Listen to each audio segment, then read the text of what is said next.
Friends, तो आज हम लेकर आए हैं क्लास 10 का अगला टॉपिक केमिकल रिएक्शंस के अंदर, जो कि है टाइप्स ऑफ केमिकल रिएक्शन। क्या है?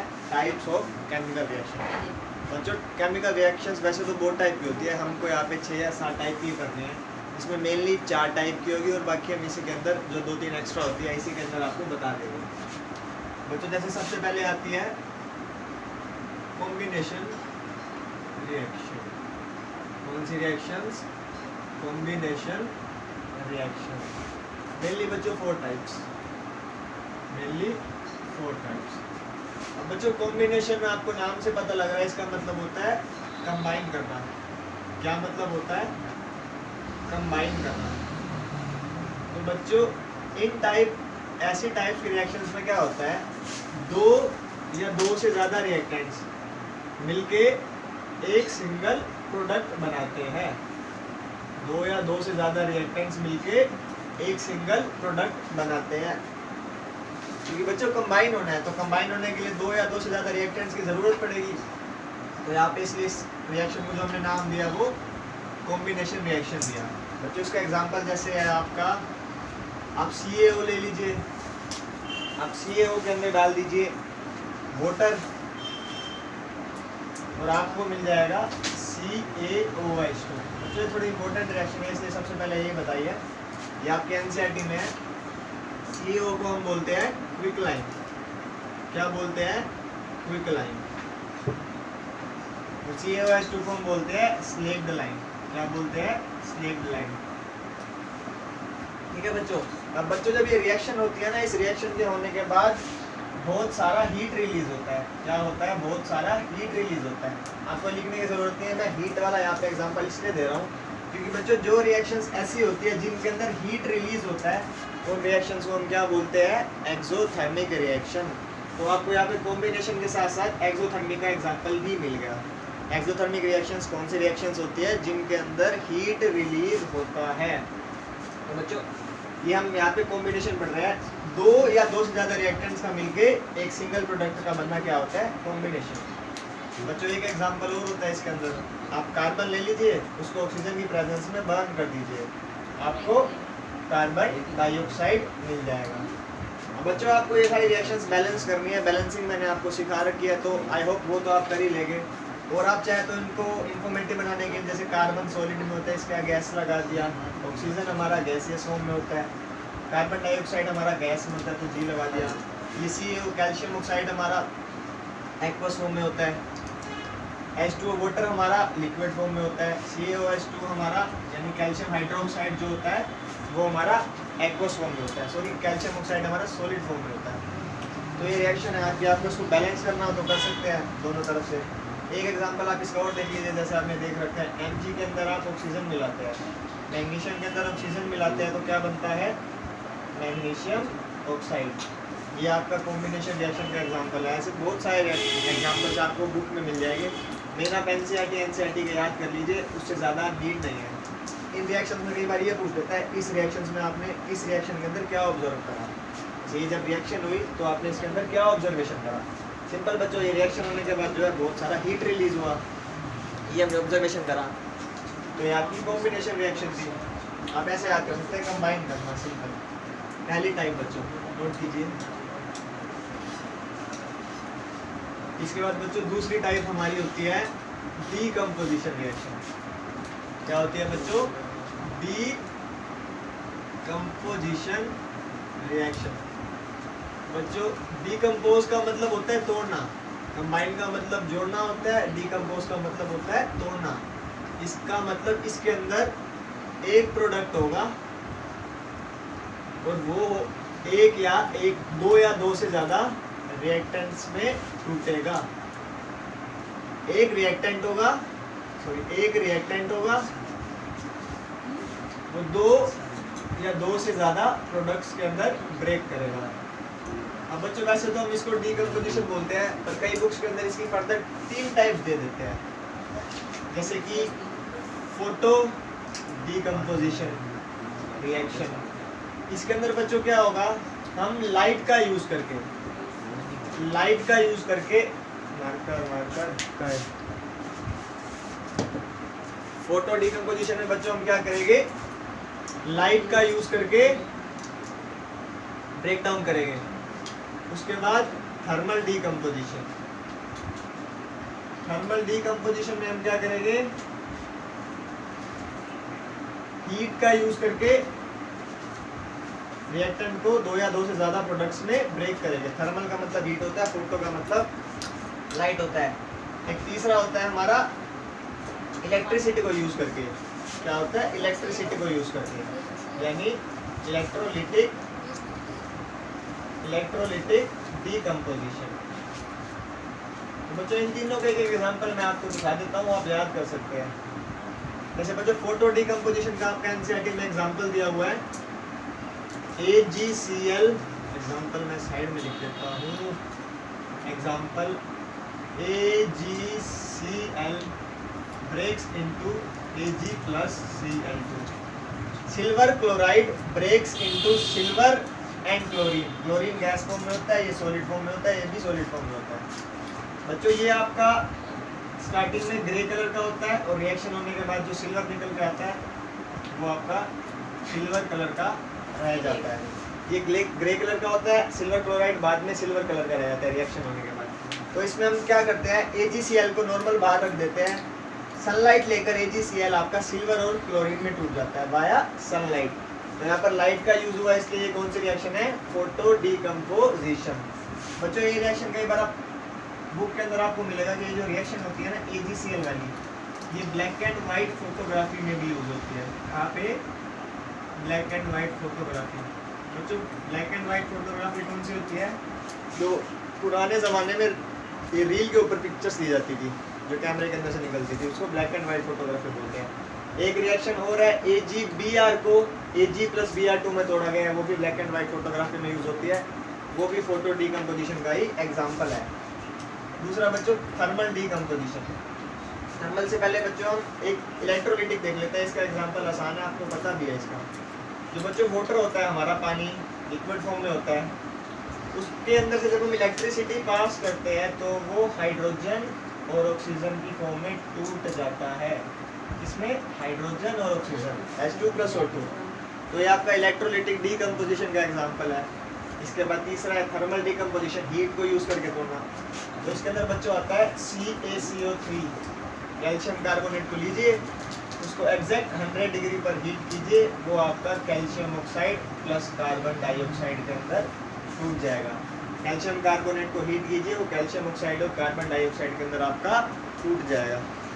तो ये बच्चों आपके एग्जांपल्स थे डिकम्पोजिशन रिएक्शन के, इसको नोट कर लीजिए। इसके बाद हम चलते हैं अगली तीसरी टाइप की रिएक्शन देखते हैं कौन सी होती है।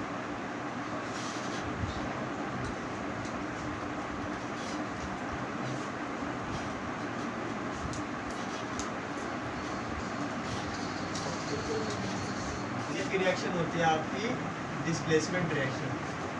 कौन सी होती है, डिस्प्लेसमेंट रिएक्शन।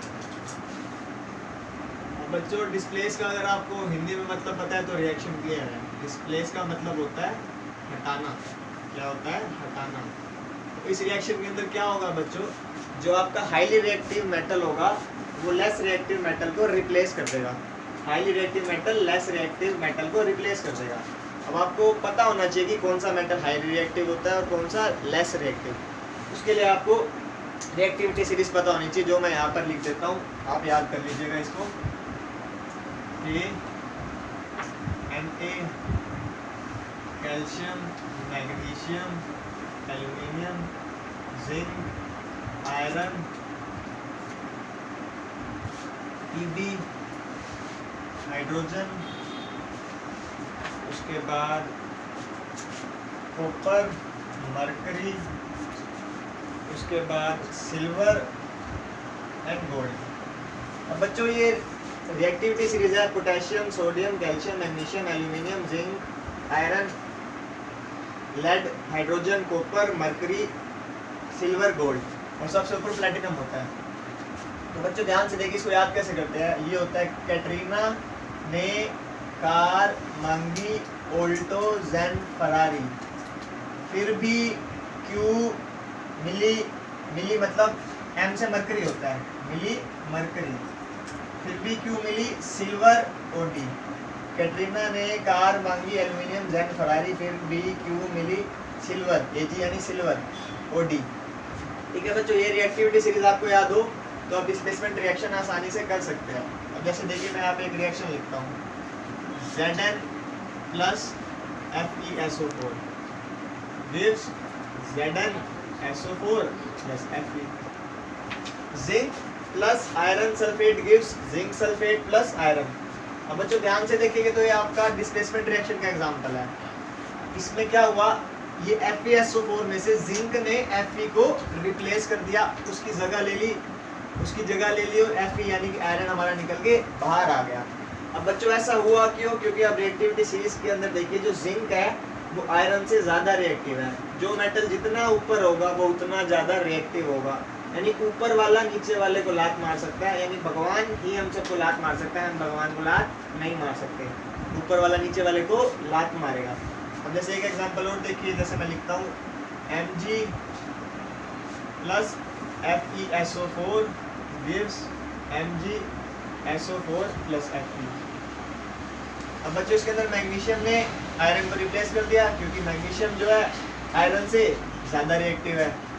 अब बच्चों ये देखिए एक और Fe plus CuSO4 gives FeSO4 plus Cu।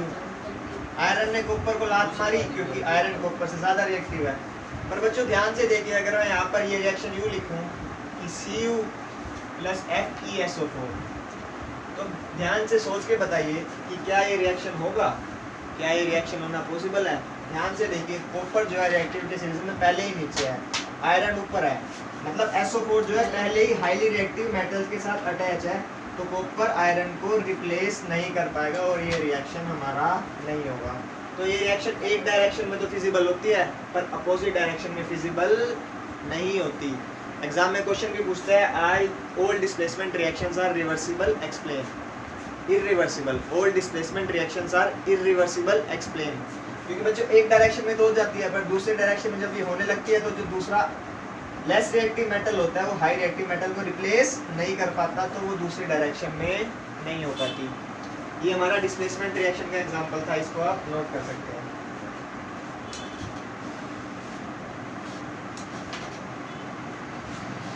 ये रिएक्टिविटी सीरीज याद रहनी चाहिए बच्चों, आपको आगे मेटल्स या नॉन मेटल्स में भी काम आएगी। बच्चों इससे पहले हमने जो डीकम्पोजिशन रिएक्शन देखा था, ये वाला डीकम्पोजिशन में हमने ये एग्जांपल पढ़ा था CaO प्लस CO2। हमने बच्चों इसके अंदर इसको 100 डिग्री पे हीट करा था, 100 डिग्री पे हीट करा था। तो बच्चों क्योंकि हमको इस रिएक्शन में हीट देना पड़ा है, इसलिए ये जो रिएक्शन है हमारी एंडोथर्मिक रिएक्शन होती है। कौन सी? Endothermic reaction. तो डीकम्पोजिशन के अंदर ही आप एंडोथर्मिक रिएक्शन भी समझ सकते हैं, जैसे आपने कॉम्बिनेशन के अंदर एक्सोथर्मिक समझी थी। अभी तक हमने 3 टाइप पढ़ी है, कॉम्बिनेशन, डीकम्पोजिशन, डिस्प्लेसमेंट। और एक्सोथर्मिक एंड एंडोथर्मिक देख लिया। एक्सोथर्मिक वो होती है जिसके अंदर हीट रिलीज होती है रिएक्शन होने के बाद, एंडोथर्मिक वो होती है जिसके अंदर हीट देना पड़ता है रिएक्शन करवाने के लिए। ठीक है बच्चों, अब 4th टाइप की रिएक्शन देखिए जो हमारी होती है डबल डिस्प्लेसमेंट। क्या होती है? Double displacement reaction. बच्चों डिस्प्लेसमेंट में क्या होता था, एक एलिमेंट जाके दूसरे एलिमेंट को डिस्प्लेस कर देता था। डबल डिस्प्लेसमेंट में क्या होगा, 2 बार डिस्प्लेस करेगा। फॉर एग्जांपल देखिए Pb NO3 2 plus Ki gives KNO3 plus PbI2। अब बच्चों ध्यान से देखिए, यहाँ पर Pb ने K को रिप्लेस करा और K ने आके Pb की जगह ले ली, यानी इसने इसे डिस्प्लेस करा, इसने इसे डिस्प्लेस करा। 2 बार डिस्प्लेसमेंट हुआ, इसलिए डबल डिस्प्लेसमेंट रिएक्शन। ठीक है बच्चों, डिस्प्लेसमेंट में खाली एक ही मेटल दूसरे मेटल को रिप्लेस करता था, यहाँ पे दोनों एक दूसरे को रिप्लेस कर देते हैं और जो रिएक्शन होता है हमारा डबल डिस्प्लेसमेंट रिएक्शन होता है। Lead nitrate plus potassium iodide gives potassium nitrate plus lead iodide.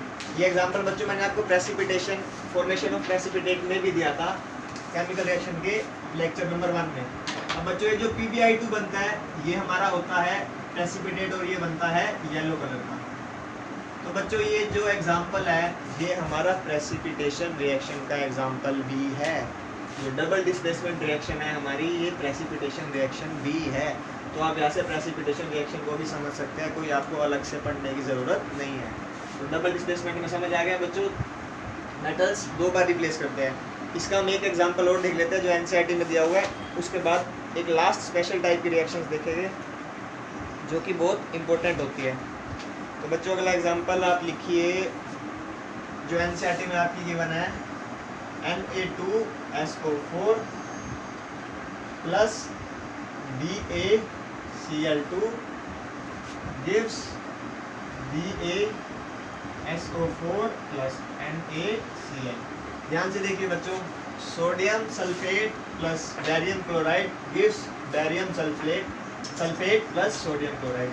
यहाँ पर क्या हुआ है, Na ने बैरियम को रिप्लेस कर दिया और बैरियम ने सोडियम को, सोडियम ने बैरियम को और बैरियम ने सोडियम को एक दूसरे को रिप्लेस कर दिया है और आपकी ये रिएक्शन तैयार हो गई है। यहाँ पर जो बच्चों आपका BaSO4 बनता है, ये आपका व्हाइट कलर का प्रेसिपिटेट बनता है, तो ये एक प्रेसिपिटेशन रिएक्शन का भी एग्जांपल है। मोस्ट ऑफ द टाइम्स जो डबल डिस्प्लेसमेंट रिएक्शंस होती है प्रेसिपिटेशन रिएक्शंस की होती है। तो ये दूसरा एग्जांपल था डबल डिस्प्लेसमेंट का जिसको आप नोट कर सकते हैं, नोट कीजिए बच्चों। इसके बाद लास्ट रिएक्शन देखते हैं।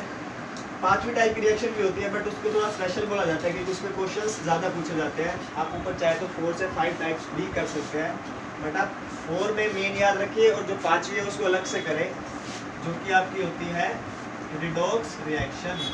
कौन सी होती है, रिडॉक्स रिएक्शंस। अब बच्चों रिडॉक्स जो बने हैं वो 2 वर्ड से मिलके बने हैं, एक तो री और दूसरा ऑक्स, एक तो रिड RED और दूसरा ऑक्स। तो बच्चों रिड का मतलब तो होता है रिडक्शन, और OX यानी ऑक्स का मतलब होता है ऑक्सीडेशन। ऑक्स का मतलब क्या होता है, ऑक्सीडेशन। अब बच्चों ऑक्सीडेशन रिएक्शन क्या होती है बच्चों, जब भी कोई रिएक्शन हो और उसके अंदर ऑक्सीजन ऐड हो जाए, क्या हो जाए, ऑक्सीजन का एडिशन हो जाए, तो ऐसी रिएक्शंस को हम क्या बोलेंगे, ऐसी रिएक्शंस को हम क्या बोलेंगे, ऑक्सीडेशन रिएक्शंस। या फिर रिमूवल ऑफ हाइड्रोजन हो जाए, या तो एडिशन ऑफ ऑक्सीजन हो या रिमूवल ऑफ हाइड्रोजन हो, ऐसी दोनों रिएक्शंस को हम क्या बोलेंगे, ऑक्सीडेशन रिएक्शंस। एग्जांपल देखते हैं बच्चों, ध्यान से देखिए, जैसे मैं एग्जांपल लिख रहा हूँ Cu + O2 gives CuO। अब बच्चों ध्यान से देखिए, इसके अंदर यहाँ पर ऑक्सीजन नहीं था और यहाँ पर ऑक्सीजन आ गया, तो यानी ऑक्सीजन का एडिशन हुआ है, तो ये हमारी एक ऑक्सीडेशन रिएक्शन है। कौन सी रिएक्शन है, ऑक्सीडेशन रिएक्शन है। जैसे Mg + O2 gives MgO, क्योंकि ऑक्सीजन का एडिशन हुआ है Mg के अंदर, यहाँ पे Mg सिंगल है, यहाँ पे Mg के साथ ऑक्सीजन आ गया, तो ये हमारी ऑक्सीडेशन रिएक्शन है। अब बच्चों रिडक्शन रिएक्शंस कौन सी होती है बच्चों, रिडक्शन के अंदर देखिए यहाँ पे एडिशन ऑफ ऑक्सीजन है तो यहाँ पर रिमूवल ऑफ ऑक्सीजन होगा। क्या होगा, रिमूवल ऑफ ऑक्सीजन। या फिर यहाँ पर होगा एडिशन ऑफ हाइड्रोजन, या फिर क्या होगा, एडिशन ऑफ हाइड्रोजन। अगर इन दोनों में से कुछ भी हो जाए तो रिडक्शन रिएक्शन हुआ है।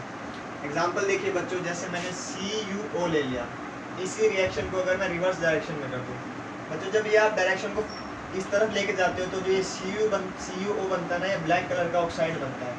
क्या बनता है, ब्लैक कलर का ऑक्साइड। और अगर मैं इस CuO को दोबारा से हाइड्रोजन दे दूँ और हीट कर दूँ तो हमारे को दोबारा से कॉपर मिल जाता है और साथ में वाटर रिलीज हो जाता है। इससे ये ब्लैक बना और ब्लैक कलर वाले को हमने दोबारा से हाइड्रोजन दी तो हमारा कॉपर बन गया। अब बच्चों आप ध्यान से देखिएगा तो ये रिडक्शन का एग्जांपल है। कैसे, ध्यान से देखिए, यहाँ पर ऑक्सीजन था, जैसे मैं यहाँ से आ गया ऑक्सीजन रिमूव हो गया, तो रिमूवल ऑफ ऑक्सीजन क्या होता है हमारा, रिडक्शन। रिमूवल ऑफ ऑक्सीजन क्या होता है, रिडक्शन। अब बच्चों यहाँ पर मैं आपको एक बात बता देता हूँ, कि 99% टाइम्स क्या होता है, जब भी ऑक्सीडेशन हमारा हो रहा है रिडक्शन साथ में होगा। हमने नाम इसको रिडॉक्स रिएक्शंस क्यों दिया, हमने क्यों नाम दिया रिडॉक्स रिएक्शंस, क्योंकि ऑक्सीडेशन और रिडक्शन जब भी होती है एक साथ होती है। अगर आपको बिलीव नहीं होता मैं आपको इन्हीं एग्जांपल्स में दिखा देता हूँ। ध्यान से देखिए बच्चों, यहाँ पर ऑक्सीजन नहीं था, यहाँ पर आने में ऑक्सीजन ऐड हो गया, तो हमारा यहाँ से यहाँ क्या हो गया, ऑक्सीडेशन। यहाँ पे ऑक्सीजन का एलिमेंट था, लेकिन जैसे मैं यहाँ से यहाँ पे गया तो ऑक्सीजन गायब हो गया। इसका मतलब यहाँ तो ऑक्सीडेशन हो रहा है क्योंकि यहाँ पे ऑक्सीजन ऐड हो रहा है, और यहाँ पर रिडक्शन हो रहा है। सिमिलरली यहाँ पर देखिए, यहाँ पर ऑक्सीजन नहीं था, मैं यहाँ से आ गया, ऑक्सीजन रिमूव हो गया। Removal of oxygen is reduction. ठीक है बच्चों। पर यहाँ देखिए हाइड्रोजन था यहाँ पे, और मैं जैसे यहाँ से हाइड्रोजन से राइट हैंड साइड पे गया तो यहाँ पर वाटर बन गया। तो ध्यान से देखिए, यहाँ ऑक्सीजन नहीं था, यहाँ ऑक्सीजन ऐड हो गया, तो ये ऑक्सीडेशन हो रहा है। तो बच्चों ध्यान से देखिए, हर रिएक्शन में ऑक्सीडेशन और रिडक्शन एक साथ हो रहा है। तो ये जो हमारी रिडॉक्स रिएक्शन है वो ऑक्सीडेशन प्लस रिडक्शन रिएक्शंस होती है और हमेशा एक साथ होती है।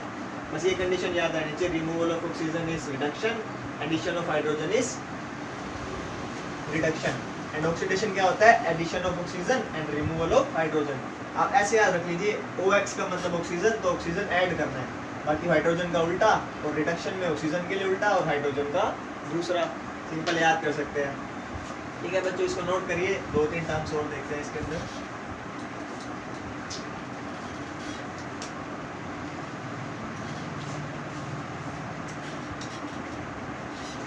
बच्चों इसके अंदर 2-3 टर्म्स और आती है। एक टर्म आती है हमारी ऑक्सीडाइज्ड, एक टर्म आती है हमारी रेड्यूस्ड, एक टर्म हमारी आती है ऑक्सीडाइजिंग एजेंट, एक टर्म हमारी आती है रेड्यूसिंग एजेंट। ये 4 टर्म्स आती है। और बच्चों ये आपसे डेफिनेशन वगैरह नहीं पूछता, इसके बारे में आपसे ये पूछता है, आपको कोई रिएक्शन दी हुई है, आप हमें बताइए कौन सा सब्सटेंस ऑक्सीडाइज हो रहा है, कौन सा रेड्यूस हो रहा है, कौन सा ऑक्सीडाइजिंग एजेंट है और कौन सा रेड्यूसिंग एजेंट है। फॉर एग्जांपल आप ये देखिए, जैसे ये हमने एग्जांपल देखा था, CuO plus H2 gives copper plus में वाटर, हमने भी देखा था। ध्यान से देखिए बच्चों, जिस तरफ ऑक्सीडेशन होता है ना, जहाँ ऑक्सीडेशन हो रहा है वही वाला सब्सटेंस क्या होगा, ऑक्सीडाइज। जिसका ऑक्सीडेशन हुआ है वही वाला क्या होगा, ऑक्सीडाइज। अगर आपसे पूछे इस रिएक्शन में कौन सा सब्सटेंस ऑक्सीडाइज हो रहा है, तो आप क्या आंसर देंगे, हाइड्रोजन ऑक्सीडाइज हो रहा है। ठीक है बच्चों। और इस तरफ रिडक्शन हो रहा है क्योंकि हमारा ऑक्सीजन रिमूव हुआ है, तो इसका मतलब ये क्या हो रहा है, रेड्यूस्ड। अगर क्वेश्चन में पूछे कौन सा सब्सटेंस रेड्यूस्ड हुआ है, तो क्या रेड्यूस्ड हुआ है, कॉपर ऑक्साइड। रेड्यूस का मतलब होता है कम होना, तो देखिए इसमें से कुछ कम हो गया, रेड्यूस हो गया, तो रेड्यूस लिख दिया। और ये दूसरा ऑक्सीडाइज्ड हो रहा है। बहुत सिंपल है बच्चों, जो ऑक्सीडेशन करता है वो ऑक्सीडाइज्ड होता है, जो रिडक्शन करता है वो रेड्यूस्ड होता है। तो ये आप पहचान सकते हैं। दूसरा आपसे क्या पूछेगा बच्चों, कि आप मेरे को ये बताइए इस रिएक्शन में ऑक्सीडाइजिंग एजेंट कौन है और रेड्यूसिंग एजेंट कौन है। सबसे पहले बच्चों पता होना चाहिए कि एजेंट होता क्या है। हिंदी में एजेंट को हम दलाल बोलते हैं, मतलब जो हमारे दूसरे काम करवाता है, मतलब जो बीच का होता है। अब ध्यान से देखिए, अगर मैं यहाँ पे ऑक्सीडेशन की बात करूँ, हमारी यहाँ पर ऑक्सीडेशन हो रही है। अब मेरी बात ध्यान से सुनिएगा, अगर ये CuO ना होता तो क्या कभी हाइड्रोजन को ऑक्सीजन मिलती और ये ऑक्सीडाइज हो पाता? अगर हमारे पास कॉपर ऑक्साइड नहीं होता तो कभी इस हाइड्रोजन को ऑक्सीजन मिल पाती और ये वाटर बन पाता? नहीं बन पाता। मतलब इसकी ऑक्सीडेशन करवाने के लिए रिस्पॉन्सिबल कौन है, इसका दलाल कौन है, कॉपर ऑक्साइड। आप वर्ड को मीन मत करिएगा, मैं जस्ट समझाने के लिए बता रहा हूँ। ये जो हाइड्रोजन है इसको ऑक्सीडाइज करवाने की रिस्पॉन्सिबिलिटी किसकी है, कॉपर ऑक्साइड की। अगर ये ना होता तो इस बेचारे को ऑक्सीजन मिलती ना, तो इसको ऑक्सीडाइज करवाने वाला कौन है, कॉपर ऑक्साइड। तो कॉपर ऑक्साइड हमारा क्या होगा बच्चों, ऑक्सीडाइजिंग एजेंट। कॉपर ऑक्साइड हमारा क्या होगा, ऑक्सीडाइजिंग एजेंट। सिमिलरली H2 ये हमारा रेड्यूसिंग एजेंट होगा। क्या होगा, रेड्यूसिंग एजेंट। ऑक्सीडाइजिंग एजेंट पकड़ लिया तो रेड्यूसिंग एजेंट उसका उल्टा। बच्चों ये आप समझ भी सकते हैं, ध्यान से देखिए, अगर ये हाइड्रोजन नहीं होता अगर ये हाइड्रोजन नहीं होता तो ये कॉपर ऑक्साइड अपना ऑक्सीजन किसको देता, किसी को दे ही ना पाता। मतलब हाइड्रोजन को ऑक्सीजन मिला तभी तो हमारा जो हाइड्रोजन है वो क्या हुआ, H2O बना। अगर हमारे पास हाइड्रोजन होता ही ना तो ये कभी अपना ऑक्सीजन दे ना पाता। मतलब कॉपर ऑक्साइड को रेड्यूस किसने करवाया, हाइड्रोजन ने रेड्यूस कराया। कॉपर ऑक्साइड को रेड्यूस करवा के कॉपर किसने बनाया, हाइड्रोजन ने। तो हाइड्रोजन हमारा क्या है, रेड्यूसिंग एजेंट है। बच्चों अगर अभी भी आपको समझ में नहीं आया तो आप डायरेक्ट इसको रट्टा भी मार सकते हैं। जिस चीज का ऑक्सीडेशन हो रहा है वही ऑक्सीडाइज होगा, जहाँ पे ऑक्सीडेशन हो रहा है वही ऑक्सीडाइज होगा, जहाँ पे रिडक्शन हो रहा है वही रेड्यूस होगा।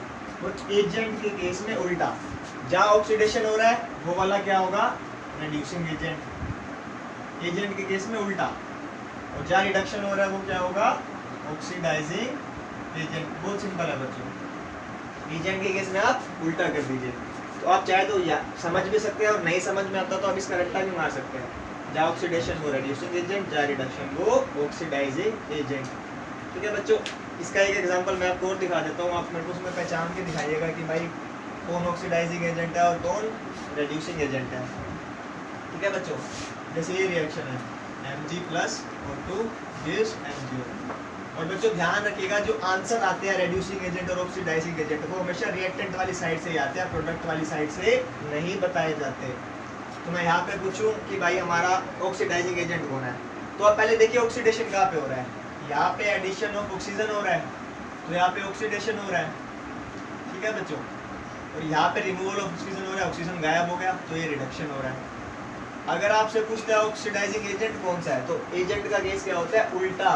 यानी जहाँ रिडक्शन हो रहा है वहाँ पे वो वाला क्या होगा, ऑक्सीडाइजिंग एजेंट। एजेंट के लिए उल्टा, जहाँ रिडक्शन हो रहा है वो आपका ऑक्सीडाइजिंग एजेंट, और जहाँ पे ऑक्सीडेशन हो रहा है वो आपका रेड्यूसिंग एजेंट होता है। तो बच्चों तो आपको इस टाइप के बहुत सारे एग्जांपल्स मिलेंगे, एग्जाम में क्वेश्चन भी आ सकते हैं, तो नोट कर लीजिए इसको आराम से। लास्ट टॉपिक रहेगा इसके बाद इस चैप्टर का हमारा, जो कि होता है कोरोजन और रेंसिडिटी, जो हम अब देख लेते हैं।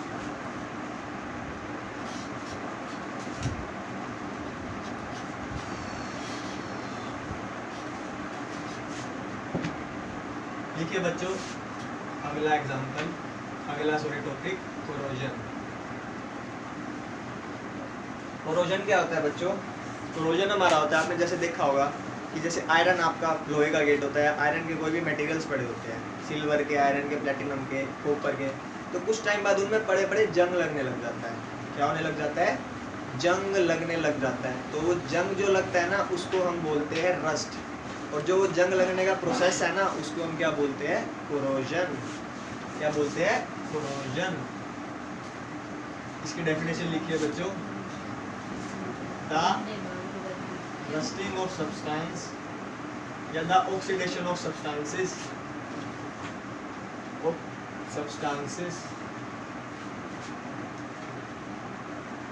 इन प्रेजेंस ऑफ सब्सटेंसेस से बढ़िया मेटल्स लिख लीजिए, the rusting of metals in presence of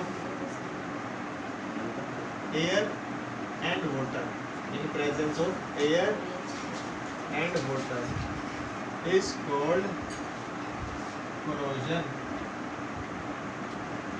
is called corrosion। मतलब जो वो जंग लग जाता है मेटल्स के ऊपर उसको क्या बोला जाता है, कोरोजन। उस प्रोसेस को ध्यान से देखिए, एयर और वाटर की प्रेजेंस में होएगा। यानी एयर का मतलब ऑक्सीजन और वाटर का मतलब H2O। मतलब एयर यानी ऑक्सीजन और वाटर दोनों का होना जरूरी है अगर आप चाहते हैं कोरोजन प्रोसेस हो। अगर दोनों में से एक भी चीज़ मिसिंग हुई तो आपका कोरोजन नहीं होगा। अब आप सोचेंगे कि हवा में जैसे लोहे का गेट होता है हमारा, वो पड़े पड़े कैसे ख़राब हो जाता है, वह वाटर तो है नहीं।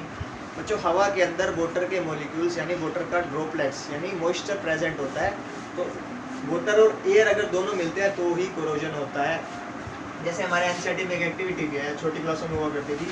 मैंने एक बीकर में सिर्फ वाटर ले लिया और आयरन का नेल डाल दिया, दूसरे बीकर में सिर्फ एयर ले ली हवा और आयरन का नेल डाल दिया, तीसरे बीकर में क्या करा, मैंने खुला छोड़ दिया उसको पानी डाल के। और बाहर से उसको हवा मिल रही है, यानी इसके अंदर एयर प्लस वाटर दोनों आ रहे हैं। तो हमने क्या देखा बच्चों, इसके अंदर इस कील को कुछ भी नहीं हुआ, ऐसे का ऐसे रहा, ये वाला कील भी ऐसे का ऐसे रहा, बट ये वाले कील के ऊपर ऐसे ऐसे करके रस्ट के मॉलिक्यूल्स इकट्ठे हो गए, मतलब एक लेयर सी बन गई ऊपर। क्या बन गई? एक लेयर सी बन गई, और ये क्या हो गया? कोरोड हो गया।